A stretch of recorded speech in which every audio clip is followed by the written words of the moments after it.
Apakah lu pernah selalu memikirkan keuntungan diri sendiri tanpa memperdulikan kebaikan untuk orang lain? Sehingga timbulnya rasa kecemasan yang tinggi, atau timbulnya keserakahan, atau timbulnya kesombongan diri. Dan bahkan bisa jadi kita malah merugikan orang lain. Kalau lu pernah ngalamin seperti ini, silakan komen ya bro. Di dalam hidup, kita diberi kebebasan berproses memilih hal yang baik atau memilih hal yang tidak baik. Namun dampak dan risikonya akan kita terima berdasarkan pilihan kita bro. Di podcast Inspirasi Growing kali ini kita akan berbagi cerita seputar pemimpin berproses memilih hal yang baik atau memilih hal yang tidak baik, terutama dalam kehidupan kita sehari-hari. Simak sampai selesai ya guys. Leadership is fun. Di dalam bisnis, apakah lu pernah terlalu fokus mengejar keuntungan yang sebesar-besarnya? Namun kita lupa memikirkan kebaikan bagi customer kita guys. Dan bahkan bisa jadi malah merugikan karyawan kita demi mengejar keuntungan yang sangat besar buat kita. Hasilnya sih memang bisa menjadi untung besar buat kita. Namun bro, dampak jangka panjangnya kita malah ditinggalkan oleh customer kita dan terutama kepada karyawan kita guys. Nah pertanyaannya, apakah lu pernah ngalamin begitu guys? Atau kita sebagai karyawan, apakah lu pernah sangat ambisi untuk promosi jabatan secepat mungkin? Namun kita menggunakan strategi menjatuhkan teman-teman kerja kita sebagai kambing hitam. Dan selalu menonjolkan diri kita bahwa kita yang paling hebat guys. Hasilnya memang bisa jadi kita dipromosi dengan cepat. Namun karena kita mengorbankan teman kerja kita, maka kita dijauhi oleh teman kerja kita guys. Pertanyaannya, apakah lu pernah ngalami begitu bro? Dalam hidup memang seharusnya kita memiliki tujuan dan goal yang kita mau.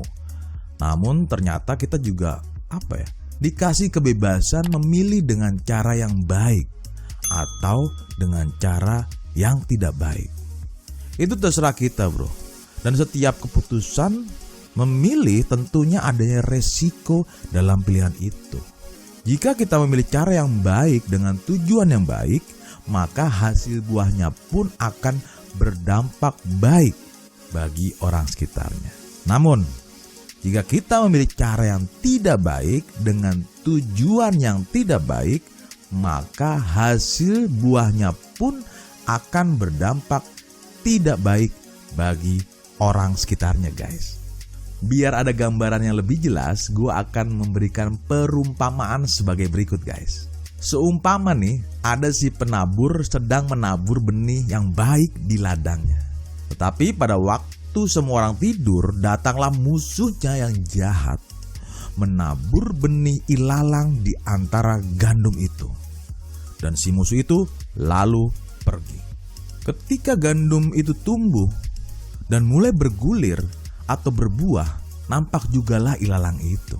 Maka datanglah para pekerja dan melaporkan kepada si pemilik kebun itu dengan berkata, "Maaf Pak, bukankah benih yang baik yang kita taburkan di ladang kita ya Pak? Kok ada ilalang ya Pak? Kira-kira dari mana ilalang itu?" Jawab si pemilik kebun itu, "Ada seorang musuh yang melakukannya." Lalu berkatalah para pekerja itu kepadanya, "Jadi maukah Bapak supaya kami pergi mencabut ilalang itu Pak?" Tetapi si pemilik kebun berkata, "Jangan, jika kita mencabut ilalang itu, bisa jadi gandum itu akan tercabut juga. Tunggu pada waktunya kita akan mencabut ilalang itu. Biarkanlah keduanya bertumbuh bersama sampai waktunya menuai. Pada waktu itu aku akan perintahkan kepada kalian untuk mengumpulkan dan ikatlah ilalang itu untuk dibakar. Dan kemudian kumpulkan gandum itu ke dalam lumbungku." Si pemilik kebun adalah sang pencipta. Gandum adalah hal kebaikan dan ilalang adalah hal yang tidak baik. Pembelajaran yang kita petik adalah yang pertama, hal kebaikan dan hal yang tidak baik di dunia ini pasti akan ada, guys.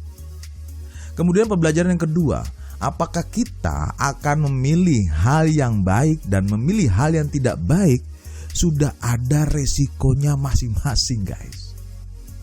Dan yang ketiga, jika memang kita fokus dengan hal kebaikan, selalu dekatlah dan berkomunikasilah kepada si pencipta kebaikan itu, guys. Pembahasan ini adalah salah satu program Self Leadership 4.0. Info lebih lanjut silakan hubungi kami ya, guys. Gue berharap ini bermanfaat buat kita bersama. Demikian dan salam growth mindset Indonesia.